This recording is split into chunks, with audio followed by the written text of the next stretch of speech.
Morning, everybody. And hello.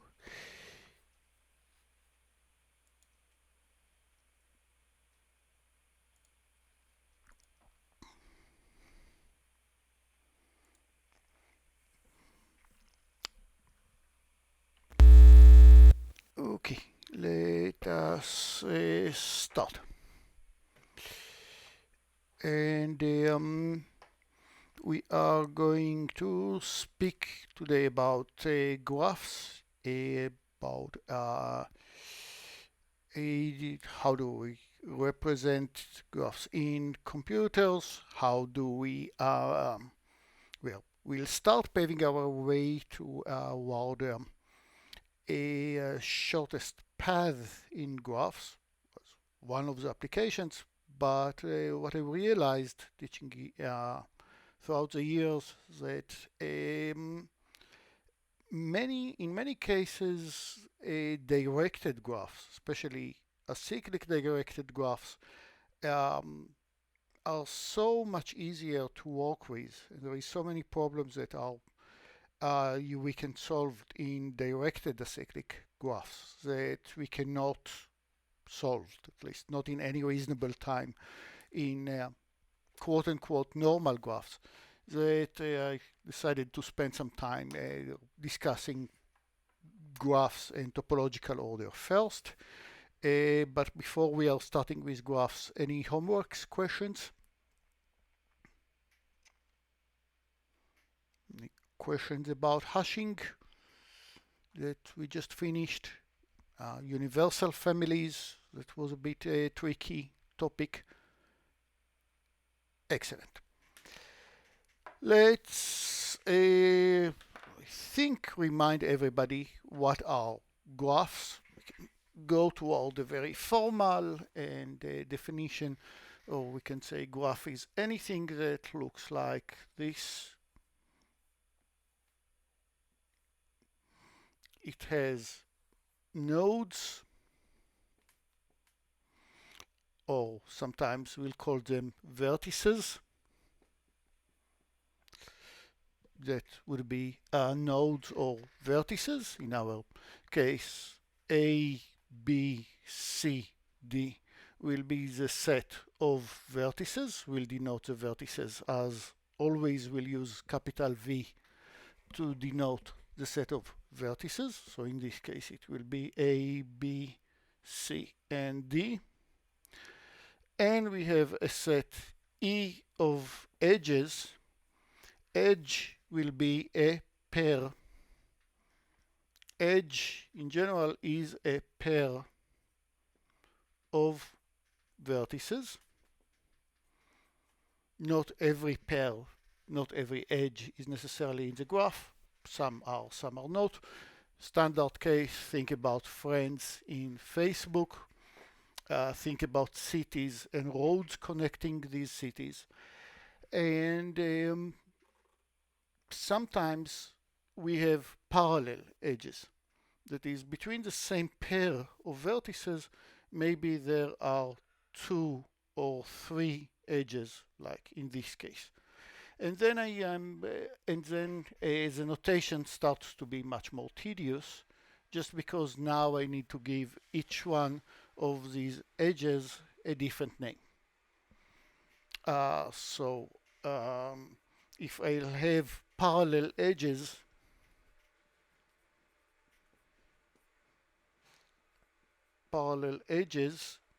to edges that connect the same pair of vertices, then I need to specify differently that what's different between this and this edge, which would make the naming process more tedious. So let's assume that there are no parallel edges in all the algorithms that we'll discuss. There will never be any advantage of parallel edges. When we see parallel edges, either we'll converge them into one edge and merge them all into one and do something with capacities, a notion that will come later. So if there are no parallel edges, then to denote an edge, it's enough that I'll say which are the two vertices that are connected to this edge. In my case, I'll connect A and B. This will be one of the edges, A and C, B and C, and A and D. No surprises so far, right? There is no edge in my graph between B and D directly. That's why you don't see it in this list. And we'll denote the graph as G for graph, for this set of edges, V to denote a set of edges, and V to denote a set of vertices, obviously, and E to denote a set of edges. Not surprising so far, right? Sometimes my graph is undirected,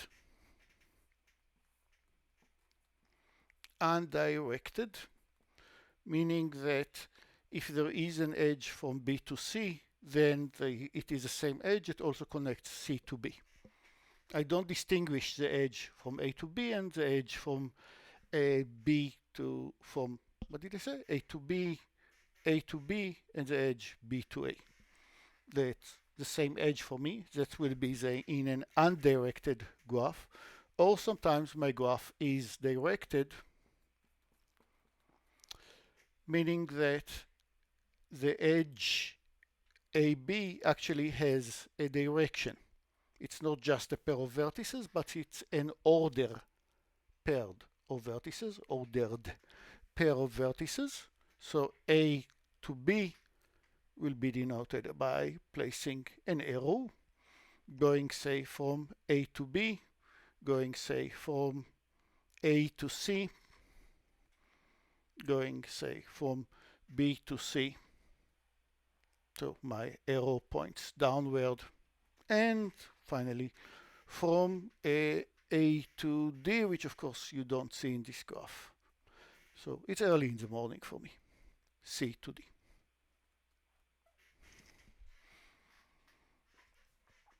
Okay.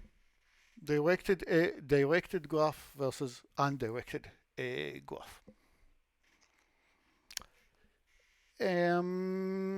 How do I represent graphs when I want my computer to work on this graph? Two basic methods to tell my computer about the existence of a graph. It's either adjacency, adjacency,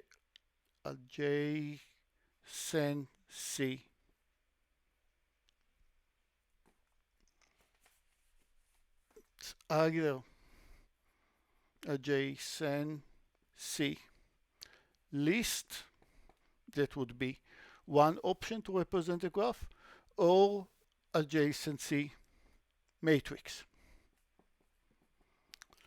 Let's talk about adjacency matrix first, because it's conceptually simpler. We will write a matrix whose vertices, whose rows are labeled A, B, C, D, and A, B, C, D, and we'll say that since there is an edge from A to B, I will write 1 or yes on the edge going from A to B. From A to B, I'll write 1.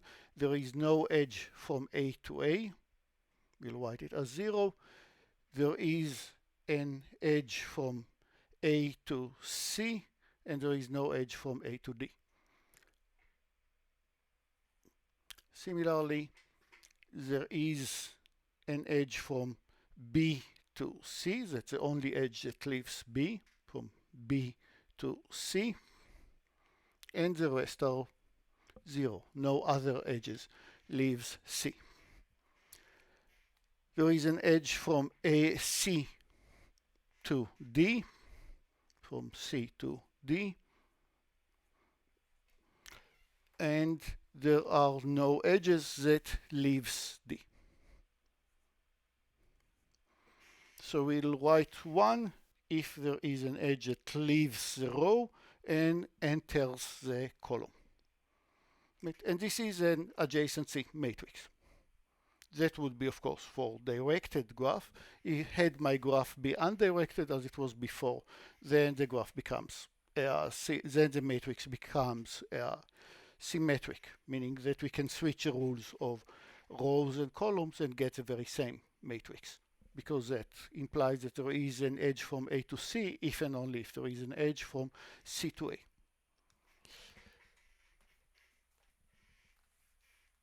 A few more notations. Always when we'll talk about graphs, no exceptions.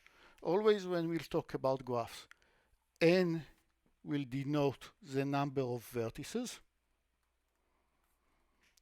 When I write a name of a set with 2 bars on the side, it means the cardinality or the size of the set V, the cardinality of the set V, and denote how many vertices do I have, and M denotes how many edges do I have. Always. M, the number, N is the number of vertices, and M, like Mary, is the number of edges. So the size of the adjacency matrix is always n squared. The size of the adjacency matrix is always n squared. Right? And it doesn't matter if the graph is sparse or the graph is dense. Maybe there is an edge between every pair of vertices. Maybe there are no edges at all. The size of this matrix is always the same. What's nice about this matrix? That once I uploaded it to my computer, if I want to check either a vertex between either an edge between B and C, I can answer it in constant time. Again, give me pair of vertices, vertex I and vertex J, either an edge between them just means go to the matrix and check if the edge exists, if it's 0 or 1. Does the edge exist or not? Okay, and you also see that I can use this matrix, at least use it conveniently, only if there are no parallel edges. If I had 2 edges that goes from A to C, then of course lives are different. Then I'll have to find a different way to note it. Now, you all understood what is parallel edges in an undirected graph. In an undirected graph, of course, the edge has direction, implying that the edge, let's use other color, that the edge A to C is different than the edge C to A. A to C and C to A are 2 different edges, implying that now when I added an edge from C to A, then I need to go to the location from C to A and replace that 0 by 1. Okay, these are not parallel edges. They are just 2 different edges, each one in different direction. Directed graph implies that if there is an edge from A to C, it might be related to it, but it's not necessarily that there is also an edge from C to A. So as an analogy, friends in Facebook will be facing friends in Facebook will be undirected edges, while following in Facebook will be directed edges. It's not a symmetric relationship. If A follows B, it might, but it is not necessary that B follows A. Okay, that was adjacency matrix. Its size is n squared. Might require more memory than other way to store a matrix like adjacency list. However, some operations are faster, some are slower. For example, if I want to ask who are the neighbors,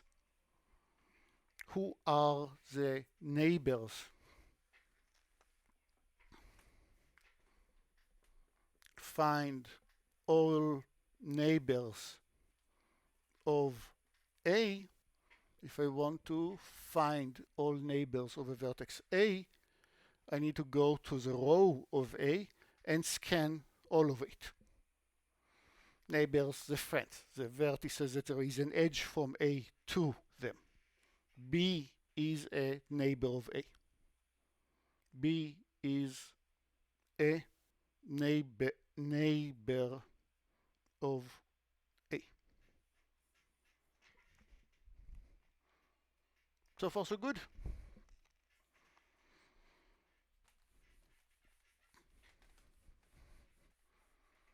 Okay, so now when we know what is adjacency matrix, let's talk about adjacency lists. Adjacency list will denote by or will refer to an array consist in this case of the four vertices A, B, C, and D, and each item in this array A, B, C, D, or V1, V2, dot, dot, dot, Vn, star points to a linked list of all of its neighbors of A. So B is a neighbor of A, meaning that B is in the linked list that A points to, and C is a neighbor of A as well. And these are the only neighbors of A. Again, in an undirected, in the directed graph. What about C? C has only D as a neighbor.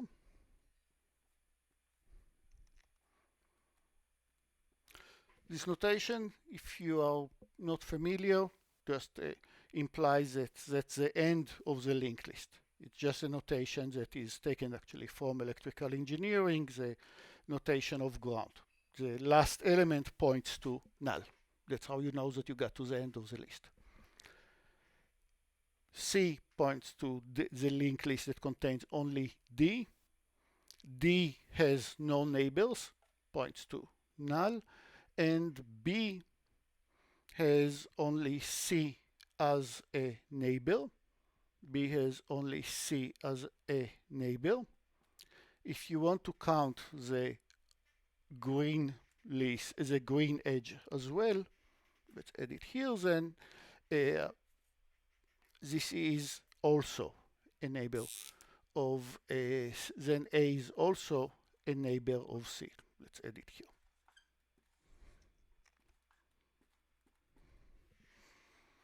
And help, what is a memory requirement for a graph when I represent it as a linked list, as an adjacency list? What's the memory requirement?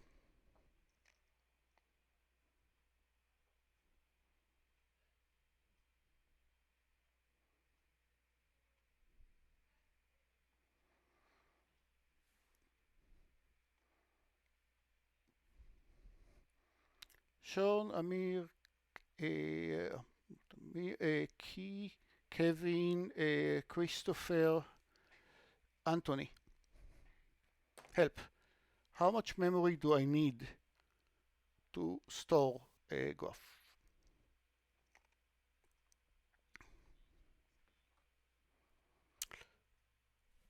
A bit less. I need to store this array.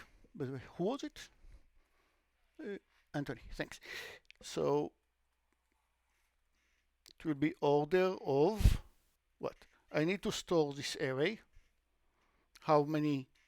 Which means one item per each vertex, order n. I'm not done.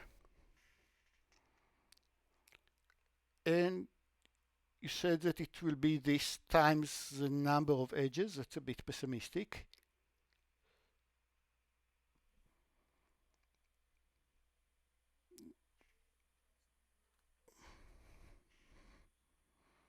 It's the number of vertices and plus the number of edges.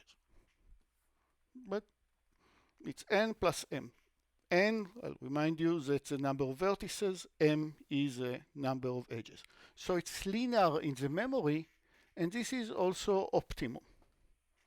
Right? That's the size of the graph. I cannot really store it, at least not in a non-compressed way. I cannot really store it explicitly with less than these many bytes. It's like 1 byte or 1 unit of memory per each and every edge. How large can M be in a graph? Depending on the graph and depending if you allow parallel edges or not, but all in general, M without parallel edges, M of course could be as small as 0. Nobody is a friend of nobody else. There are no edges at all. That would be a lower bound. Now, you allow loops or if you allow loops, a loop will be a vertex that points to itself, a person that is his or her own friend. Then you can add another n edges. Otherwise, in an undirected graph, you're talking about n choose 2, the number of pairs, n choose 2, everybody familiar with this notation? N choose 2, how many pairs can you generate with n many vertices, how many friendships nest, and that is the maximum value of m in such a undirected graph. And in a directed graph, of course, I can generate all different pairs of vertices. AB is different than BA, so the number could be roughly n squared. It would be actually n minus 1. Let's just write it as n squared. I'm a bit cheating. Both cases, it's order of n squared. You see where the n squared is coming from? Just the number of different pairs that you can generate with n different vertices. If you don't allow loops, then it's n squared minus the n that are included over here. So every time that I'll show you a graph, that's a minimum memory requirement that you need to store this graph. And if I'll show you an algorithm that runs in this time, then this algorithm is optimum. That's running time is optimum because I cannot really manipulate or read the graph in any time better than this value.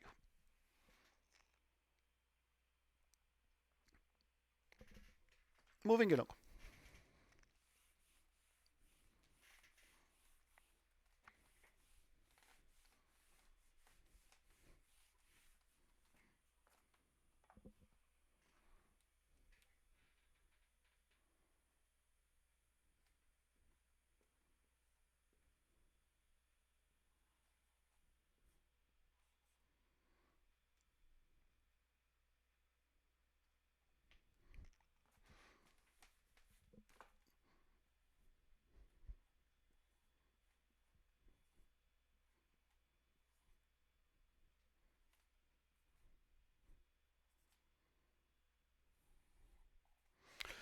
So I want to define a path in the graph.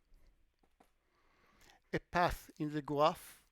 Well, even though it's clear to all of us what is a path, an exact definition, if I allow parallel edges, or I insist on naming each edge separately, becomes quite a nightmare.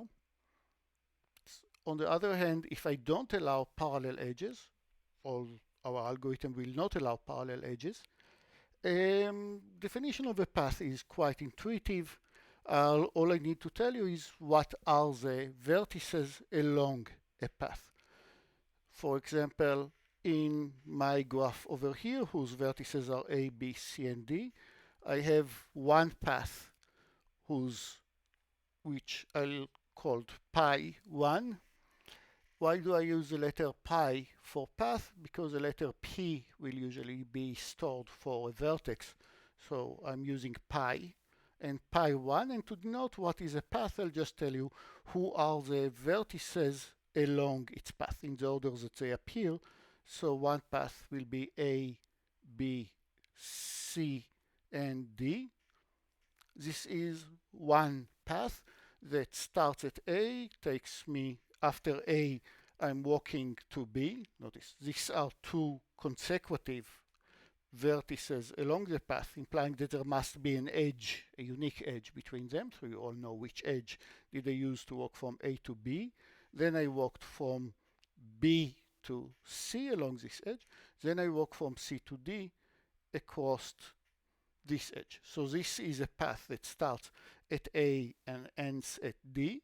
I have another path here, pi 2, which would be, for example, B, C, D. Yet another path that starts at B and ends at D.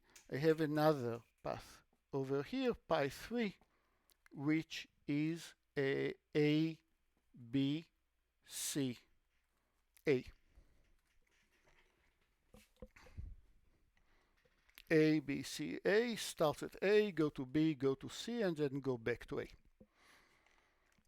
And pi 3 is also a cycle. Starting at A and going back to A. That's a cycle in a graph. Okay.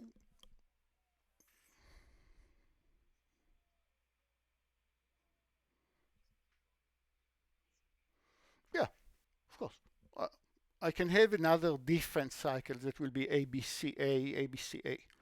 It's another path, another list of vertices. So, yes. Okay.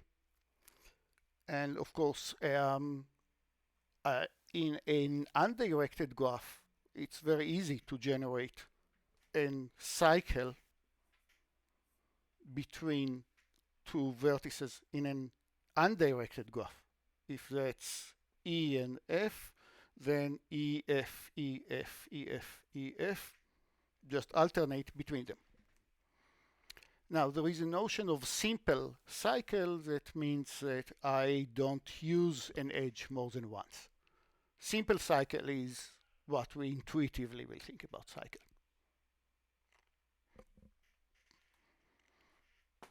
Okay, that's a cycle in a directed graph. And next, I want to speak about directed graph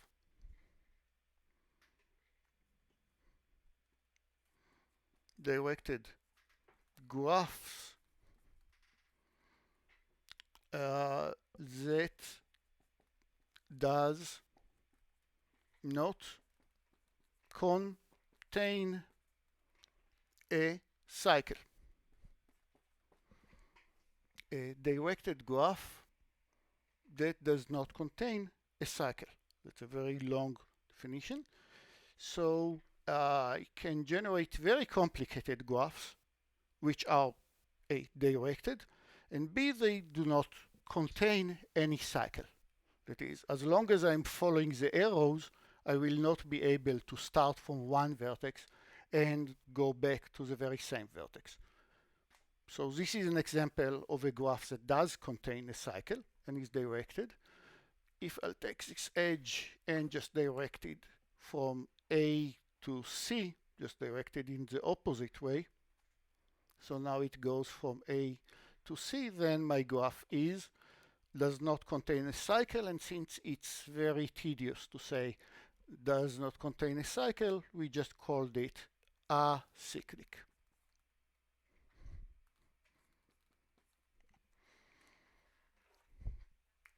Acyclic meaning a graph that doesn't contain a cycle. And surprisingly, there is a lot of such graphs, and it definitely was the time of recognizing them. So directed graph that does not contain a cycle, a cyclic graph. And since this by itself is also tedious to say, we have an abbreviation for it, which is DAG, directed acyclic graph. Directed acyclic graph, or DAG for short. If you don't remember,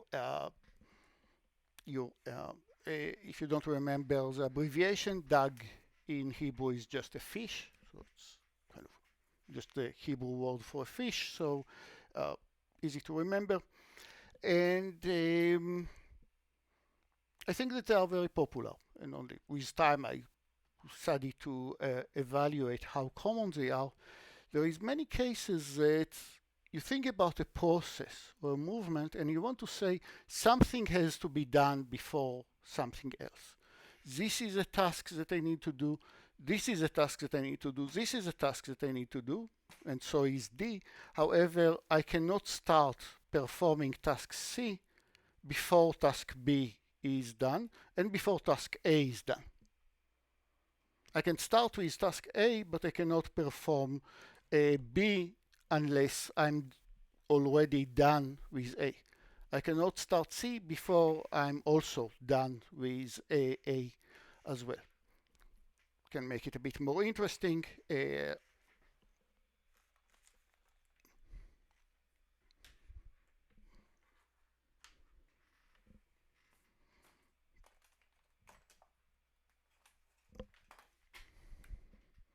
Let's add the edge F here. Then I cannot start task C before both B are accomplished and task F are accomplished. Now it means that you can start working on both A and F, both of them in parallel. You can do A and F at the same time. A and F are not depending on each other. However, you cannot start C before task B and F and A are all being done. And only when C is done, only then you can turn your attention to D. So that would be one such case. And it commonly arises in compilers when essentially each one of these, you want to parallelize a program, but one function, one method of your algorithm, function C, needs an input from function B, from function F, and function A. So there is no point of paying any CPU time to C unless everybody that is upstream from C already produces its own output, which C needs as an input. So once again, C needs the input to C is the output from F. So C must wait for F before it can start. That's one such example. You can think about building a house and you cannot put the roof before you are done with the walls, and you cannot done with the walls before, etc. You can think about everything that is any motion planning where there is gravity involved or wind involved that tells you roughly that you must move from left to right. Many stories or many scenarios where DAGs appears in a very natural way, and you'd like to solve various problems on DAGs efficiently. And the beauty is that there are a lot of problems problems that you might face in your future life that are NP-hard on normal graphs, on graphs that contain cycle or undirected, but are becoming very fast to be solved on DAGs. And I'll mention quite a few of them, and I'll be a bit more specific about what is NP-hard. Be back in a second.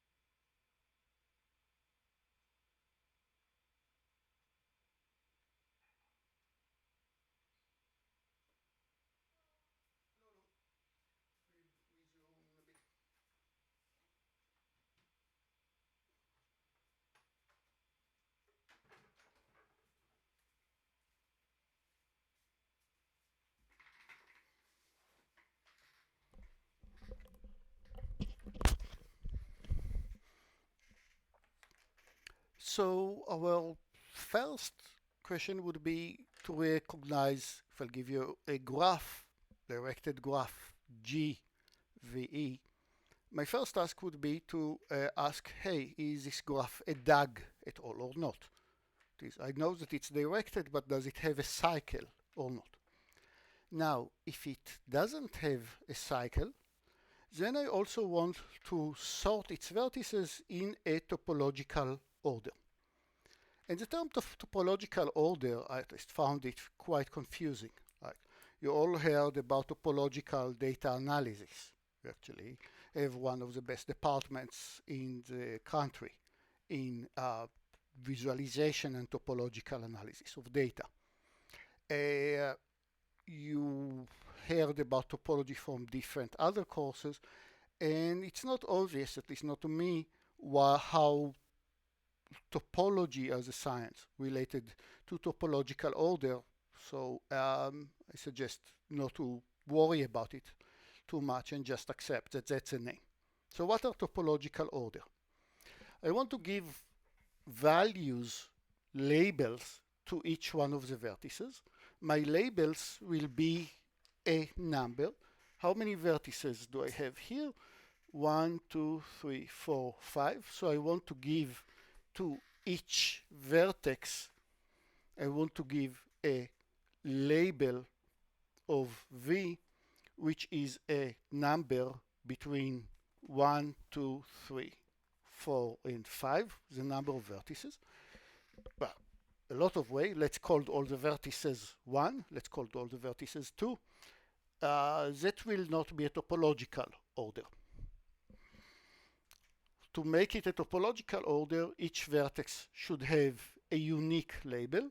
There is only one vertex called 1, there is only one vertex called 2, and so on. And moreover, if there is an edge that connects U to V, which we'll write if U and V are in E, there is an edge from U to V, and remember this edge must be directed. We are in a directed graph. The direction of the arrow go from U to V. If it is an edge in E, then the label of U must be smaller than the label of V.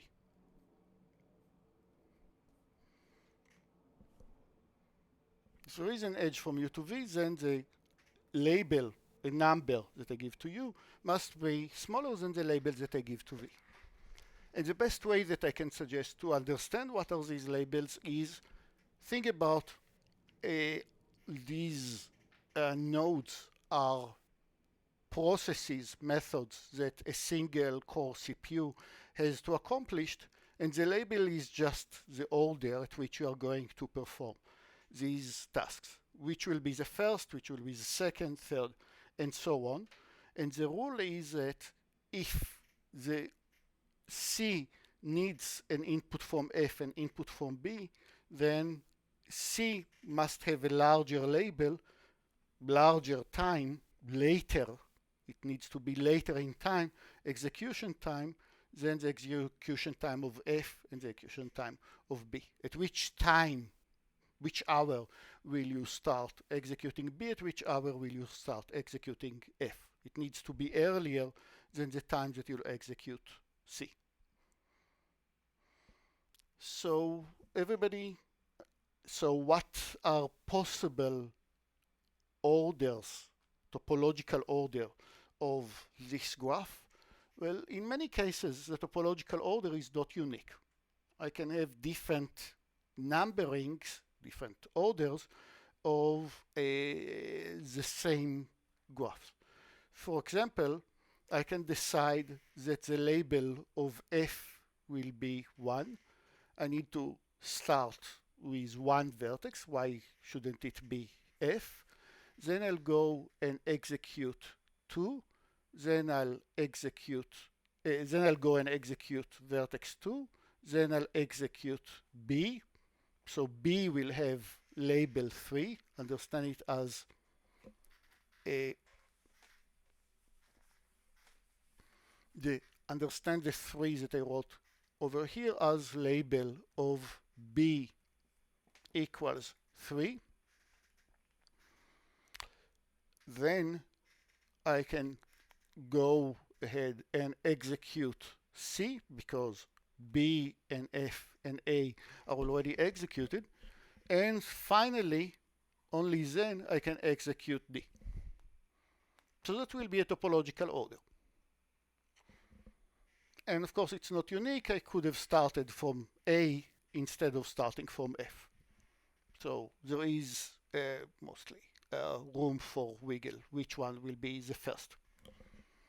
So that's a topological order.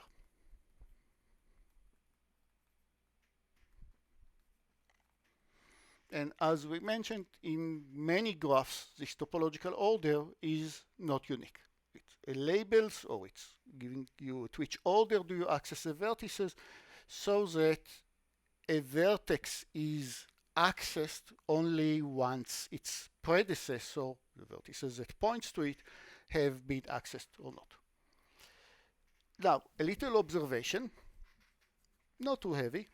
Little observation is that if G has a cycle, then it does not have a topological order. If you have a graph which is directed, G graph which is directed, but it contains a cycle as opposed to this graph. It contains a cycle, and remember, cycle must be of directed edges, can only move along the arrows, in the direction of the arrows. So if you can find a cycle in this graph, then you have no chance to find the topological order in this graph. Proof by example. Let's create a graph with a cycle, pretty small graph. A, B, C, pretty small graph in this case, and I'll try to give it topological order. Now, topological order will mean I have to give a number between either 1 or 2 or 3 to each one of the vertices. Let's start from example from A, called it 1, and since there is an edge from A to B, then the label of B must be larger than the label of A. Again, the rule said, you have the rule also here, if UV is an edge in the graph, then the label of U must be smaller than the label of V. So the label of B might be either 2 or 3. Let's try 2, which means that since there is an edge from B to C, then the label of C therefore should be larger than the label of B, which means 3. But now I have a label from C to A, and the label of A must be larger than the label of C, which must be 4. But I said the labels are only the number 1 or 2 or 3, so I cannot give any, so at least this attempt did not yield any topological order. Topological order would mean if there is an edge from one vertex to another, then the source vertex must have a smaller label than the target vertex. Okay, and you can try other labeling processes, but you'll see that it cannot be that along a cycle, topological order will mean that if you have any path, what happens to your number if I did succeed to topological sort the whole graph? This little path that I'm showing you, this little path, is part of a very large graph, maybe. However, the numbers that I'll see, the labels that I'll see when I'm moving along this path must appear in an increasing order. I'll say it again. As I'm walking along any path in the graph, it's the labels of the vertices must appear in increasing order, strictly increasing. I cannot have two vertices with the same number. So the numbers must be strictly increasing along every path. And of course, if you have a cycle, it's kind of hard to see how the numbers can always increase when I'm moving along this cycle. Okay, so we want to study Kuhn algorithm. Kuhn algorithm. And Kuhn algorithm will do a few things to a DAG. It will accept as an input a DAG, directed acyclic graph, and it will make an attempt to find a topological order for this graph. The algorithm will make an attempt to find a topological order, such a labeling of this graph. And possibly the algorithm will succeed. Actually, the algorithm will always succeed if the graph that I gave it is a DAG. If it is a DAG, the algorithm will say, hey, here is the topological order. I'll give you the labels of each and every vertex.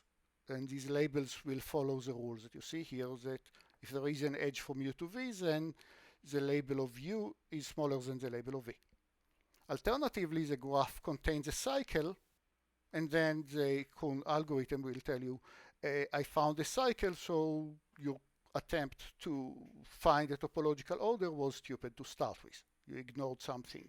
You ignore what you thought that is a directed acyclic graph actually have a cycle.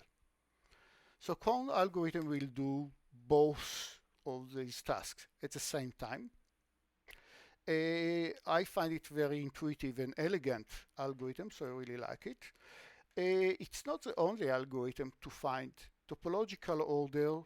Some of you might have seen that there are, when we scan or visit all the vertices of a graph, we can do it in many orders. One of these possible orders is DFS, depth first search, way to visit all the vertices of a graph. And if you are doing DFS of the graph in the properly and keep some labels as you go, then you can also squeeze out a topological order of this graph. It's a different way to get topological orders that I found less intuitive, so I prefer to use this slightly older algorithm back from the 60s that explains directly how to find a topological order. Okay, so let's if everybody understands what is topological order, and again, don't wrap your head about why do we call the topological order, that's a name. But what is so topology in this order? That's just a name. Let's start paving. Let's start discussing the algorithm itself. So before discussing the algorithm, I want to, before diving in, I want to tell you what is a in-degree of a vertex. In general, when I talk about a vertex in an undirected graph, remember this notation because they might appear in places, different places. When I'll talk about the degree of a vertex in an undirected graph, then the degree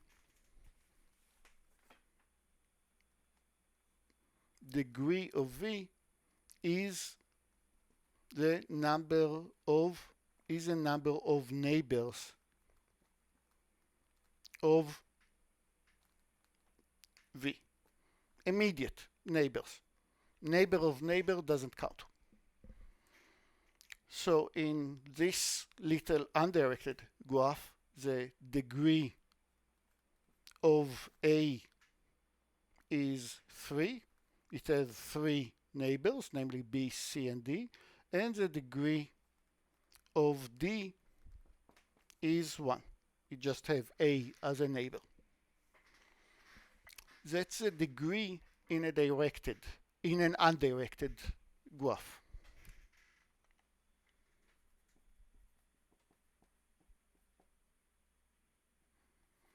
What about directed graph?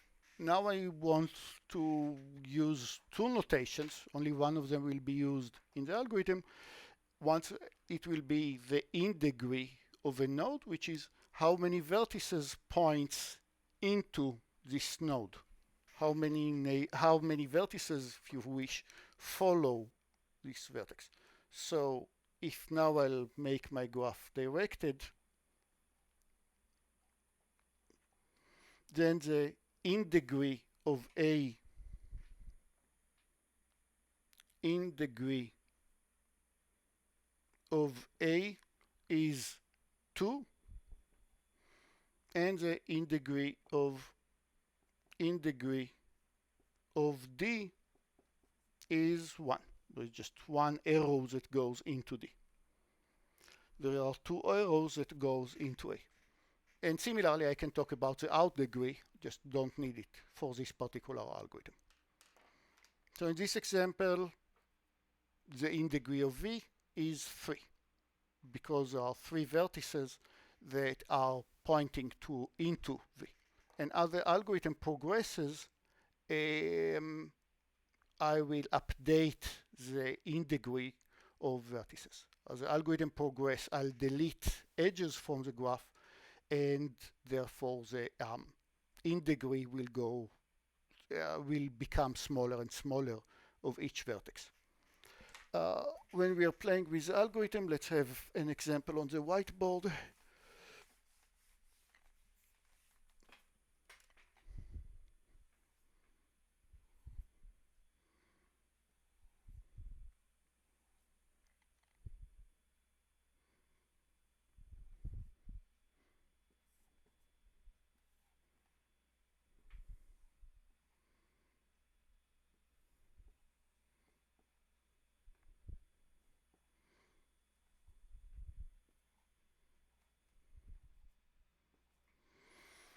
So here is my graph. I think that you'll all agree that it doesn't have any cycles, especially because I drew it from top to bottom. And all my edges are following gravity. And I want to give labels to these vertices to do topological order.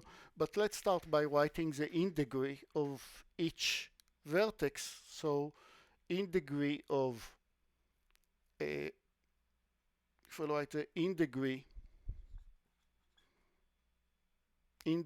of A, B, C, D, and E. So in degree of A, help, how many edges goes into A? Use a chat or voice yourself. Exclaim 0. So the in degree of A is 0. In degree of B is 0 as well. C, 2 edges going into it. D has 2 edges going to it, and E has 2 as well. And these numbers will be modified as the algorithm progressed. And I need I need a data structure, which is just a list, L, which is all L is a list which is right now is empty. It will contain the output essentially, and L will be and the L will contain all the vertices in the correct order, in topological order. And I need another data structure, S, and S is a set of nodes which are currently have no incoming edges in E. All the nodes whose in degree is 0. Who are the nodes with in degree 0 right now? it will be A and B. At the moment.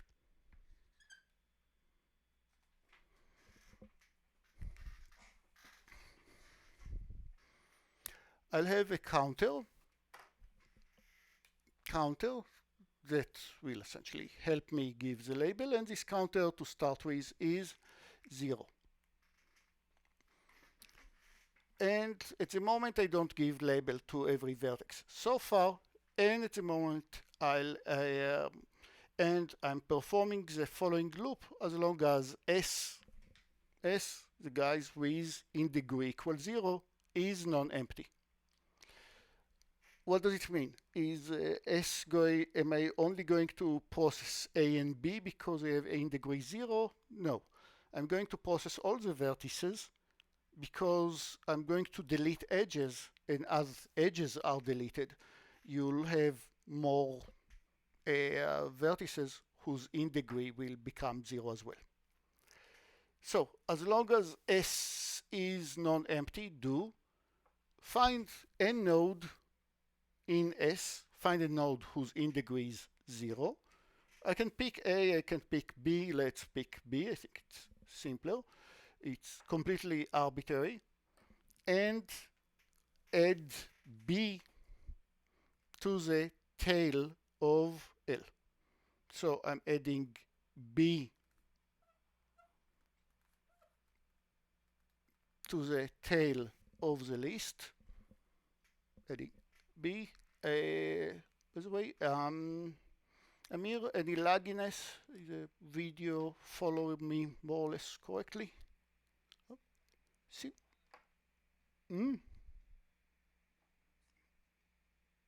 I'm sorry? No lagging. Okay.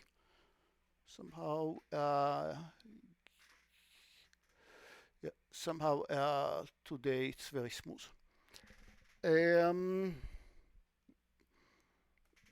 But on the other hand, I decrease the resolution of the camera. Is a whiteboard appearing decent? Fantastic. Mysteries of computer science. Why yesterday? Okay, I decided to take B. I will give, therefore, so B now plays the B is what I called U in the code. I removed B from S.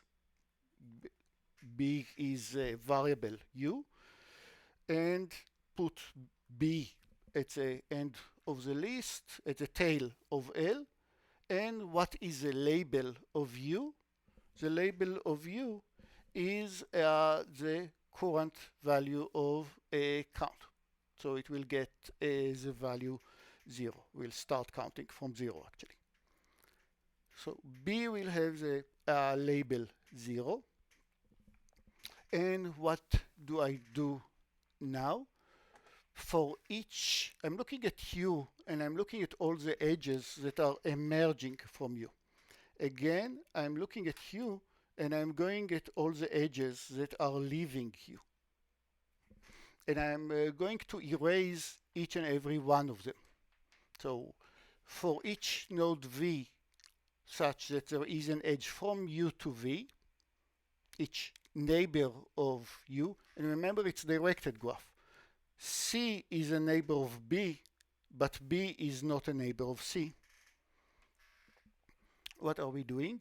If the label of U is not error, it means that I already processed it. Right now, none of the other vertices have any labels, so I don't need to worry about this case. I'll let you work at home about why this case makes sense. Else, what do I do? Who are the potential vertices V in our case? U was B, and I looked at all the edges that are leaving B, which makes V only C. So we are looking at the edge UV from B to C. And we are removing the edge UV the edge UV, that is the edge from B to C, from the list of edges. What does it do to the in degree of C? The in degree of C that used to be 2 is now becoming 1 because there is one less edge that are getting into C. Make sense? So if I removed this edge from B to C from the graph, then the in degree of C is decreasing. The other edges are unchanged to 2. And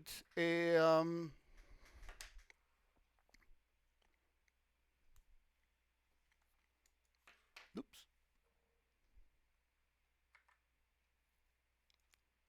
Okay, I increased the font just before the lecture. So far for making last moment changes.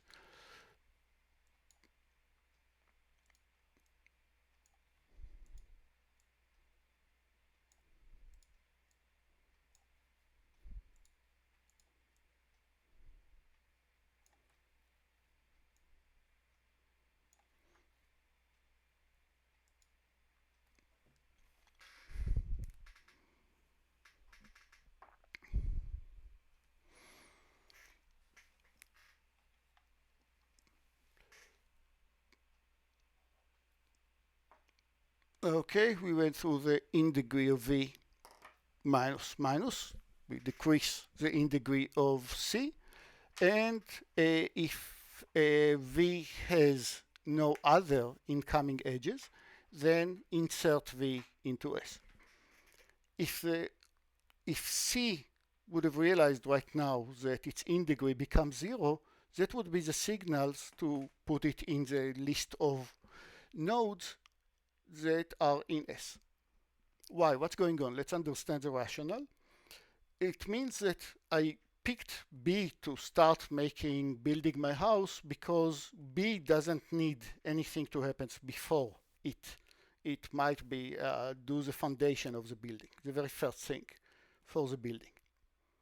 So I started to perform B, and I am done executing B, building the foundation, and now I'm checking if C can be executed, which would have expressed as its in degree 0, or if there are more tasks that needs to be done before C is going to be executed. Since the in degree of C is still 1, it means there is at least one task that I need to finish before I can execute C. So C is not making its way to S. So S at the moment contains only A. And we are done. Sorry for the labeling. I'll fix this slide later. And we are done with the first iteration of the while. And we start the loop once again. Is S empty? No, S contains A. So A will be the next vertex that I'm going to pick. So A will play the role of U next. A will pick the rule of U next. What is my list of labels so far? My list of labels so far contains a B, that was the first vertex. Then I'm calling A, my second vertex. I need to give a label to A. What is a label that I give to A? Label of A equals the current value of count. Count, remember, I started with 0. Now the count of A is 1 and count plus plus. So count right now is, I skipped to counted. It was 1 when I gave it to A. Now count is 2, waiting for the next vertex. And let's look at the inner 4. For each node V, which is a neighbor of U. Each vertex that has an edge coming from A, each vertex that has an edge coming from A, who are they? It's C, it's D, and it's E. What am I saying? For each one of these 3 vertices, remove the edge, they still don't have a label, and neither C or D or E has a label. Label is in the meaning label in the topological order, not calling it V. So what do I do next? I remove all the edges that are emerging from A. I remove the edges emerging from A, the edge to E, the edge to D, and the edge to C, which implies what? That the in-degree of C, D, and E are all decreasing. So the in-degree of C that started as 2 was reduced to 1 because of this edge, and now is reduced to 0 because of this edge. B is not affected, A is not affected. D is losing an edge coming from it, so it's for D the in-degree is 1, and for E the in-degree is 1 as well. Now, as I decreased the in-degree of C, I realized that C now just has in-degree of 0, that is no incoming edges, so C is making its way and is added to S.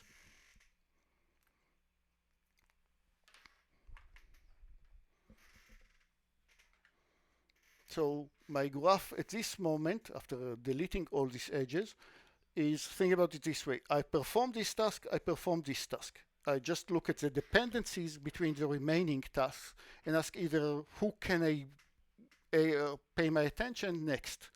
And I can pay my attention only to the ones that don't need to wait to anybody, which are everybody inside S, namely only vertex C.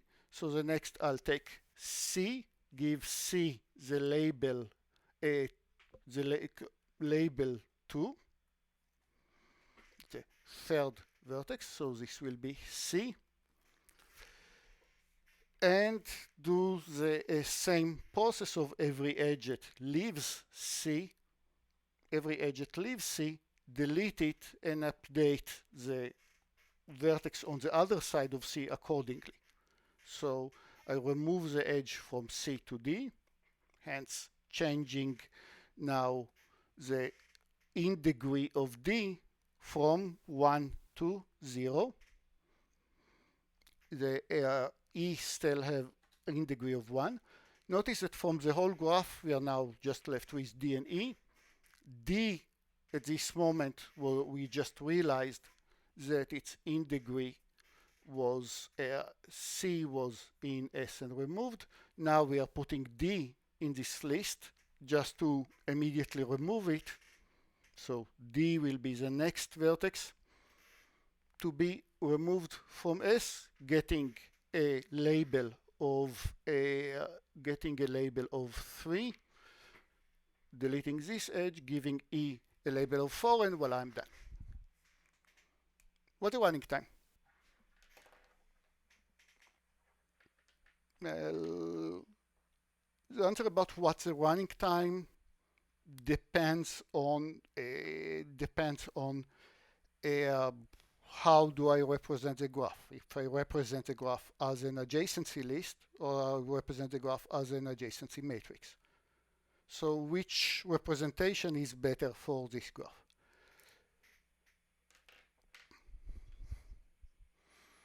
Adjacency list, because if you notice the major operation that happened in this graph is I pick a vertex U, and for this vertex U I want to look at all its neighbors.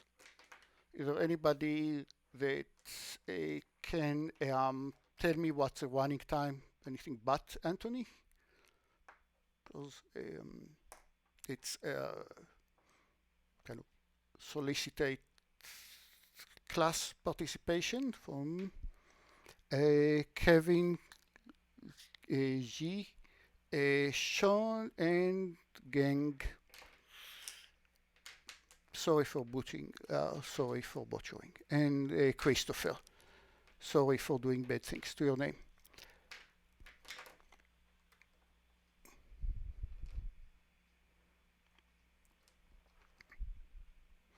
So my next question is, what will be the running time if I'm using adjacency matrix? If I'm using adjacency matrix, I still need to walk over all the, once I'm paying my attention to the vertex u, a for example, once I'm paying my attention for u, I still need to find all its neighbors, but in adjacency matrix it takes linear time. I need to scan the whole row in the matrix that corresponds to this vertex.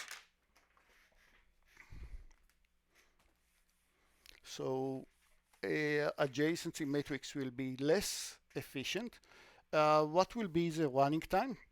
Everybody, including Anthony, I guess, because what's the running time of the whole algorithm if I'm using adjacency lists?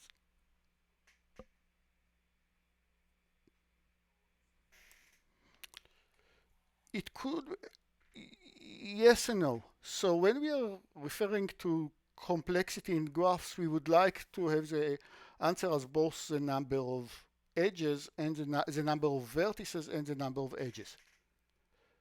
So because it's true that it's order n square, but that's exactly the case that we discussed at the beginning of the course, that order is an upper bound, and it means no more than. So it's true that it's order n square, but if the graph has less than n square many edges, significantly less.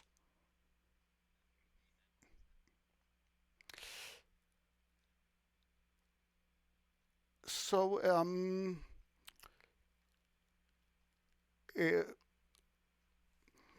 so a bit more subtle analysis would be, one analysis will say the outer loop of the while, again, sorry for the indentation, the outer loop of the while takes n time, and inside the loop I'm spending m time, the maximum, or at least the number of neighbors, so it will be n times n. So order of n square is correct, but I can get a better analysis, a better bound. It doesn't make the order of n square incorrect, but it makes it not tight. What happens actually here? For each edge, I'm looking at one endpoint of the edge, one endpoint of the edge, namely u, and then I'm looking at the other endpoint of this very same edge, the edge uv, and I'm spending a constant time. I delete the edge from the list, and I look at the counter of the endpoint of the edge, and if this counter becomes 0, then I'm adding it to s. All a constant time per edge. So if it's constant time per edge, it will be order m time, which is optimum. And since I need to still scan all the vertices, usually we'll add the plus n here if we want to be fine. But if you think about it, graphs that have fewer edges and vertices are very boring graphs. There is lots of lonely people in graphs where the number of vertices is smaller than the number of edges. If you want your graph to be connected, you need at least m many edges, m minus 1. So sometimes we will be lazy to write a plus n and just write order m, assuming that m is larger than n in every interesting graph. So the overall running time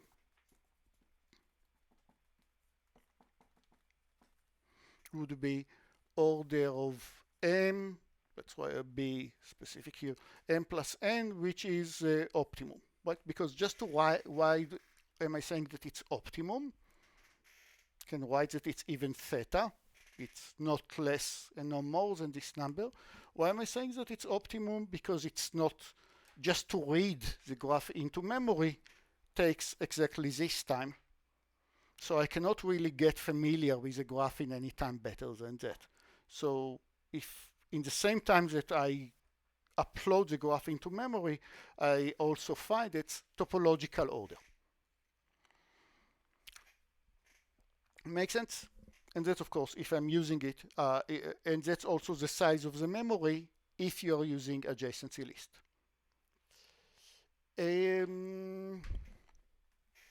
Okay, so that's Kuhn algorithm. I let you figure out in the homework that if any of these cases or this case happens, then it happens because the graph has a cycle. Okay. You can check that either the graph has a cycle or that the graph is or that there are vertices that you cannot reach at all. We'll figure out what's the case. Or if there are edges with no path leading to them. But that's not an error, actually. Now, why am I saying that usually M is larger than N, or almost larger than N? Let's talk about connected graph.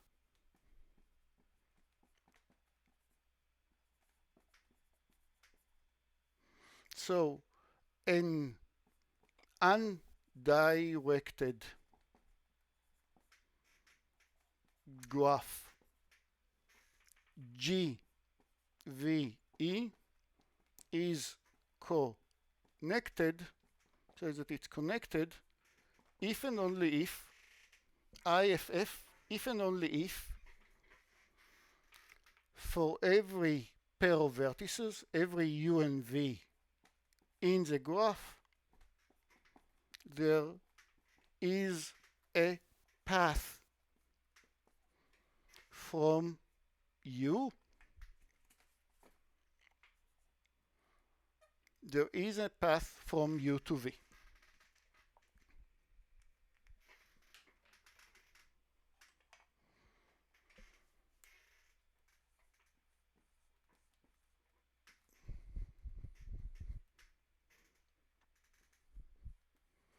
So if I think about this whole creature, A, B, C, D, E, F, G, if I think about this whole graph as a whole and asking you, is this a connected graph? The answer is no. There is no path in this graph that goes from E to G, from A to G. Okay, with this graph, and to make it connected, you'll need to probably add an edge over here, and now my graph is connected. Pick any pair of vertices, and you can find a path between them. Now, can I ask if a directed graph is connected or not? That's a bit more complicated question, because now if there is a path from U to V, it might or might not imply that there is a path from V to U. But a path in this direction doesn't imply a path in the other direction, so now I should ask, is a graph strongly connected? Right. For a directed graph, I'll have to talk about strongly connected graph, and checking it is significantly harder than what I can do in an undirected graph. How many edges are there? What is the minimum number of edges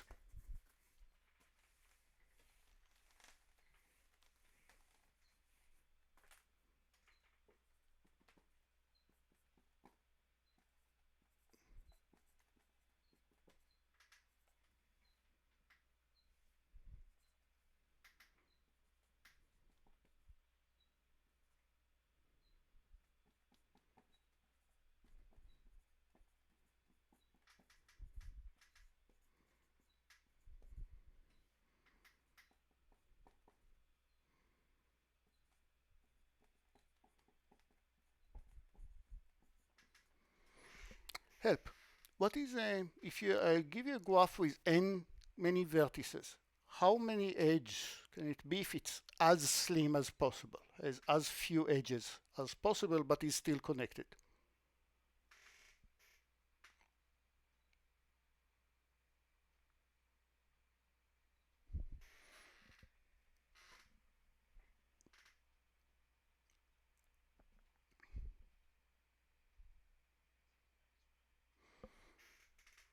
It is n minus 1. Proof by example. Here is a graph with two vertices A and B, and it has two vertices, one edge. Okay, by the way, if you want to prove it, or you will want actually to prove it, I don't know if want is the right way, but you will prove it by induction, which could say there is a graph that has as few edges as possible doesn't have a cycle, because if there is a cycle, I can remove an edge and keep the graph connected. If there is a cycle, it means that there is some redundancy in the graph, so I can remove an edge, which means now that if I can pick one of the vertices and that has degree 1, is what we called a leaf has degree 1, it's connected only to one other vertices, and now I'll remove this vertex and remove the edge connecting it and get a graph that has one less many vertices and one less many edges.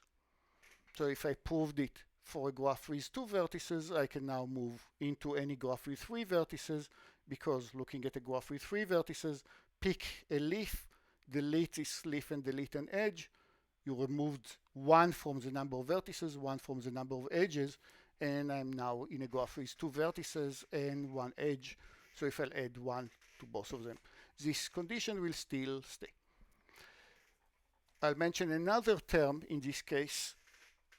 Let's go back to our graph with ABC D, and let's go back to this case of the graph EFG, and I'll talk about connected components.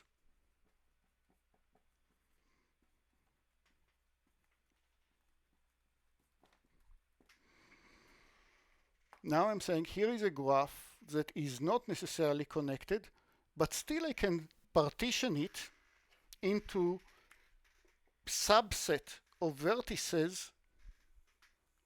I can think about two subsets of vertices such that in every subset of the vertices is connected. But there I can partition the graph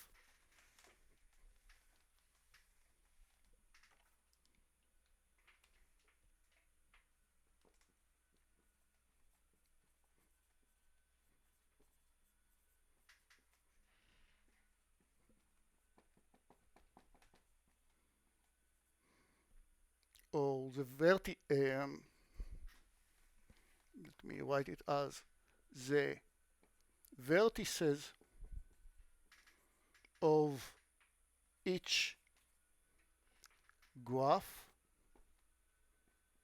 could be partitioned into subsets.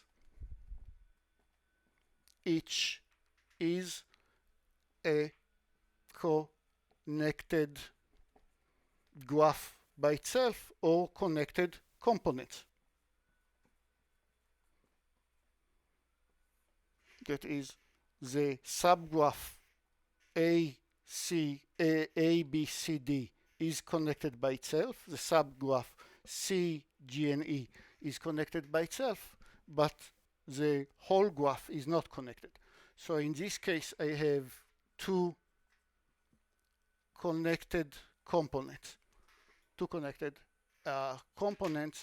in my graph over here. And connected components are extremely useful in all things. Started from computer vision into motion planning, into infinitely many applications, and we'll discuss quite a few of them. In the remaining three questions, let me run a question through the people that are live with us. I thought of maybe have the midterm to move it into 4 or 5 p.m. And in this case, I don't need to have two midterm because if I'm doing it in say 4 p.m. Tucson time, then it's morning in China, Asia, and I think that it will. In this case, we can all take the exam together. And it's only a few of us now online, but among this small subset, will it be okay with you if we'll do the midterm at around 4, 5 at the afternoon instead of the morning?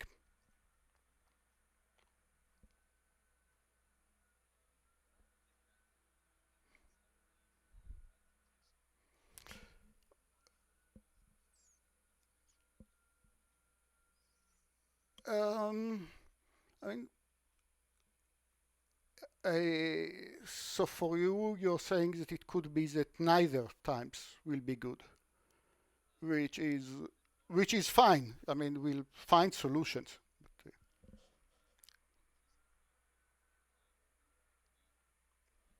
Okay,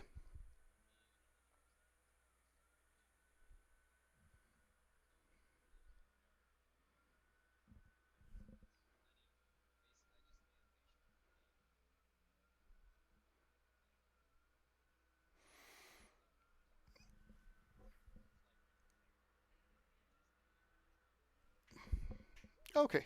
Oh,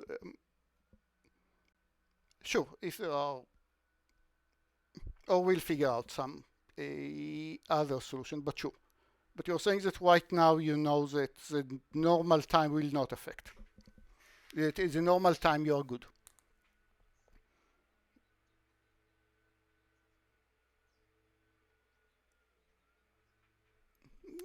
Correct. Correct. I wanted to get a heads up. Correct. But that's definitely the next. And Gang said that, Gang, you can do it only at the morning to some time.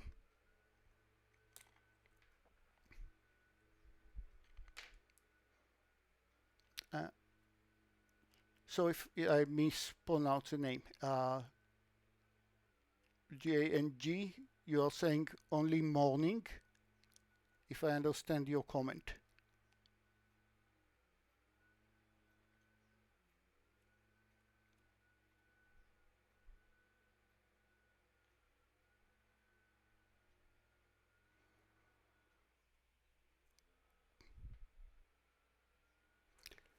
Um,